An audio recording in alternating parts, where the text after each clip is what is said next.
نماز میں چھینک کا آنا کیسا ہے؟ نماز میں چھینک کا آنا کس چیز کی علامت ہے؟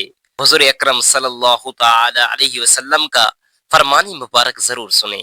بسم اللہ الرحمن الرحیم۔ السلام علیکم پیارے دوستو، نماز دین اسلام کا سب سے اہم رکن ہے جو بندے کو براہ راست اللہ سے جوڑتی ہے، لیکن بعض اوقات نماز کے دوران ایسے واقعات پیش آ جاتی ہیں جن پر انسان کا اختیار نہیں ہوتا، جیسے کہ چھینک آ جانا۔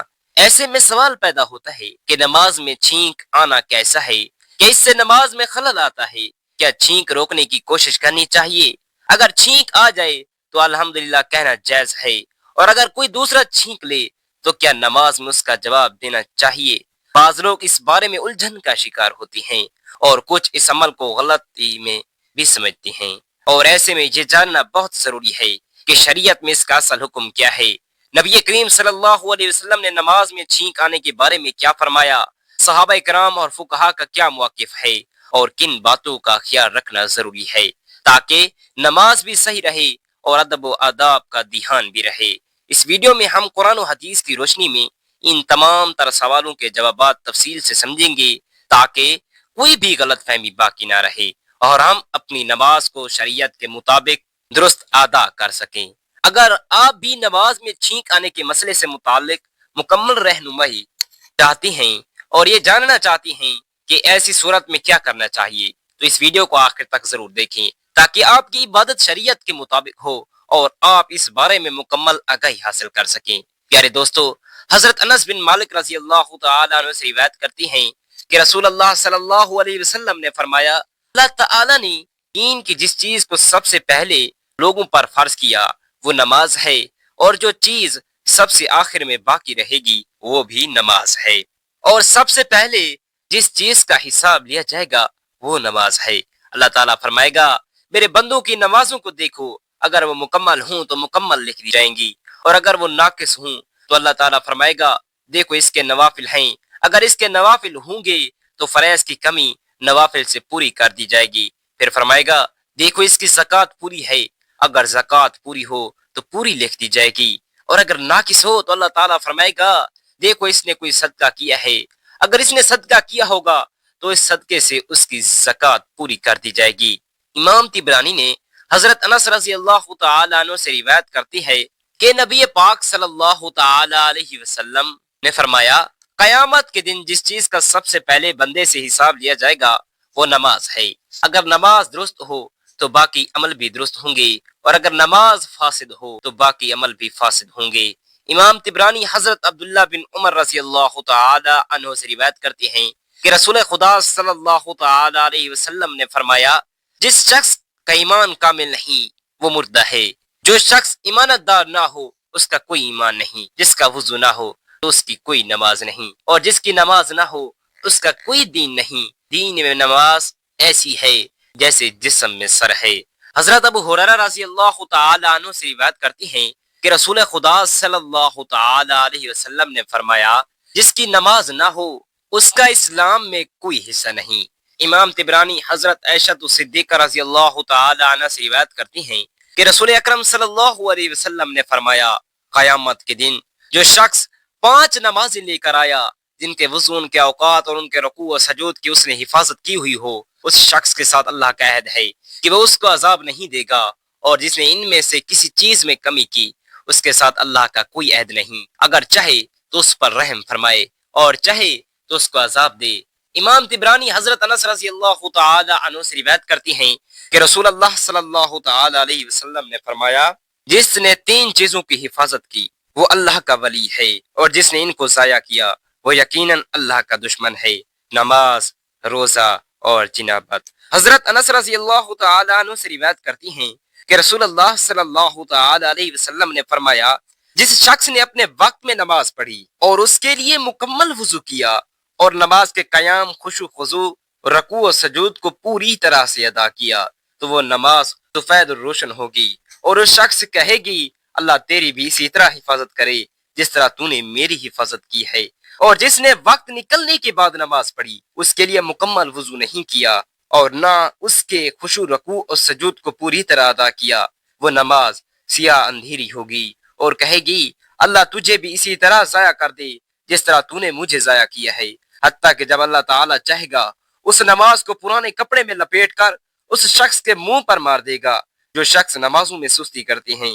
اللہ تعالیٰ اسے 15 مصیبتوں میں مبتلا کرتا ہے، 5 دنیا میں، 3 قبر میں، 3 موت کے وقت اور 3 قبر سے نکلتے وقت۔ دنیاوی مصائب یہ ہیں کہ اس کی عمر سے برکت چھین لی جاتی ہے، اس کے چہرے پر صالحین کی نشانی مٹ دی جاتی ہے، اس کے کسی بھی عمل کا اللہ پاک اجر نہیں دیتا، اس کی دعا آسمانوں کی طرف بلند نہیں ہوتی، نیکوں کی دعاؤں میں اس کا کوئی حصہ نہیں ہوتا۔ موت کے وقت جو مصائب درپیش ہوں گی وہ یہ ہیں، وہ ذلیل ہو کر مرے گا، بھوکا پیاسا مرے گا، اگر اسے دنیا کے تمام سمندر پلا دیے جائیں تو بھی اس کی پیاس نہیں بجھے گی۔ قبر کے مصائب یہ ہیں کہ قبر اس پر تنگ کر دی جاتی ہے، یہاں تک کہ اس کی پسلیاں ایک دوسرے میں پیوست ہو جاتی ہیں، اس کی قبر میں آگ بھڑکائی جاتی ہے جس کے انگاروں پر وہ رات دن گزارتا ہے، اس کی قبر میں ایک اژدہا مقرر کر دیا جائے گا جس کا نام شجاع، وہ گنجا ہوگا، اس کی آنکھیں آگ کی ہوں گی اور اس کے ناخن لوہے کے ہوں گے جن کی لمبائی ایک دن کے سفر کے برابر ہوگی۔ وہ کڑکدار جیسی آواز میں میت سے ہم کلام ہوگا اور کہے گا میں گنجا اژدہا ہوں، میرے رب نے حکم دیا ہے کہ میں تجھے نمازوں کو ضائع کرنے کے بدلے صبح سے شام تک ڈستا رہوں، صبح کی نماز کے لیے سورج نکلنے تک، نماز ظہر کے ضائع کرنے پر تجھے ظہر سے عصر تک، عصر کی نماز کے لیے مغرب تک، مغرب کے ضائع کرنے پر عشاء اور نماز عشاء کے ضائع کرنے کی وجہ سے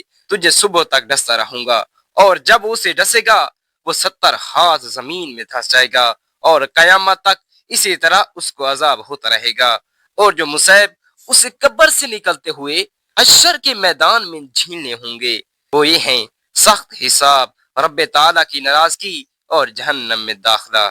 امام بخاری، امام مسلم اور امام نسائی حضرت ابو ایوب انصاری رضی اللہ تعالیٰ عنہ سے روایت کرتے ہیں، ایک شخص نے نبی پاک صلی اللہ علیہ وسلم کے پاس آ کر عرض کیا، مجھے کوئی ایسا عمل بتائیے جو مجھے جنت کے قریب اور دوزخ سے دور کر دے۔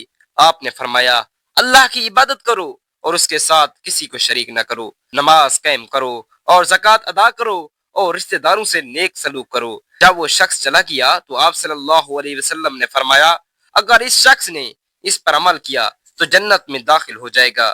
حدیث شریف میں بیان ہے کہ وہ بصرہ میں حضرت انس رضی اللہ تعالی عنہ کے گھر گئے۔ جب وہ ظہر کی نماز پڑھ کر فارغ ہوئے تھے، ان کا گھر مسجد کے قریب تھا۔ جب ہم ان کے پاس پہنچے تو انہوں نے پوچھا، کیا تم نے عصر کی نماز پڑھ لی ہے؟ ہم نے کہا، ابھی ظہر کی نماز پڑھ کر فارغ ہوئے ہیں۔ انہوں نے کہا، عصر کی نماز پڑھو۔ ہم نے کھڑے ہو کر نماز عصر پڑھی۔ جب ہم فارغ ہوئے تو حضرت انس رضی اللہ تعالی عنہ نے کہا، میں نے رسول پاک صلی اللہ علیہ وسلم کو یہ فرماتے ہوئے سنا، اتنی تاخیر کرنا منافی کی نماز ہے کہ وہ بیٹھ کر سورج کو دیکھتا رہے، حتیٰ کہ جس وقت سورج 2 سینگوں کے درمیان ہوتا ہے تو کھڑے ہو کر 4 ٹھونکے مارتا ہے اور اس میں اللہ کا ذکر کم کرتا ہے۔ حضرت معاذ بن جبل رضی اللہ تعالی عنہ بیان کرتے ہیں کہ میں نبی پاک صلی اللہ علیہ وسلم کے ساتھ ایک سفر میں تھا، میں سفر کرتے ہوئے آپ صلی اللہ علیہ وسلم کے بہت قریب ہو گیا۔ میں نے عرض کیا، یا رسول اللہ، مجھے ایسا عمل بتائیے جو مجھے جنت میں داخل کر دے اور مجھے دوزخ سے دور کر دے۔ آپ نے فرمایا، تم نے مجھ سے بہت عظیم چیز کے متعلق سوال کیا ہے اور یہ چیز اس پر آسان ہوگی جس کے لیے اللہ تعالیٰ اس کو آسان کر دے گا۔ تم اللہ تعالیٰ کی عبادت کرو اور اس کے ساتھ کسی کو شریک نہ کرو، نماز قائم رکھو اور زکوٰۃ ادا کرتے رہو اور رمضان کے روزے رکھو اور بیت اللہ کا حج کرو۔ پھر فرمایا، کیا تمہیں خیر کے دروازوں کی رہنمائی نہ کروں؟ روزہ ڈھال ہے، صدقہ اسی طرح گناہوں کو مٹا دیتا ہے جیسے آگ پانی کو بجھا دیتی ہے، اور آدھی رات کو اٹھ کر آدمی کا نماز پڑھنا۔ پھر آپ نے یہ آیت کریمہ تلاوت فرمائی، ان کی کروٹیں جدا ہوتی ہیں خواب گاہوں سے۔ پھر فرمایا، تمام کاموں کا سردار اسلام ہے اور اس کا سلطان نماز ہے اور اس کے کوہان کی بلندی جہاد ہے۔ پھر فرمایا، کیا میں تم کو اس چیز کی خبر نہ دوں جس پر ان تمام چیزوں کا دار و مدار ہے؟ میں نے عرض کیا، کیوں نہیں؟ پھر اللہ کے نبی حضرت محمد مصطفیٰ صلی اللہ علیہ وسلم نے اپنی زبان مبارک کو پکڑ کر فرمایا، اس کو قابو میں رکھو۔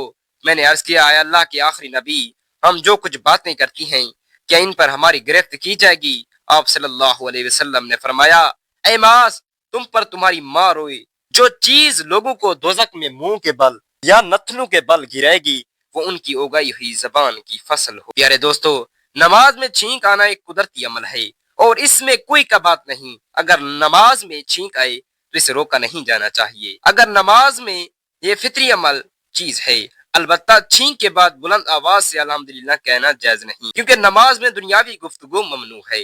البتہ اگر کوئی اور نمازی چھینکنے کے بعد الحمدللہ کہے تو دوسرا شخص یرحمک اللہ نہیں کہہ سکتا، کیونکہ یہ نماز کے دوران بات چیت شمار ہوگی جو نماز کو فاسد کر سکتی ہے۔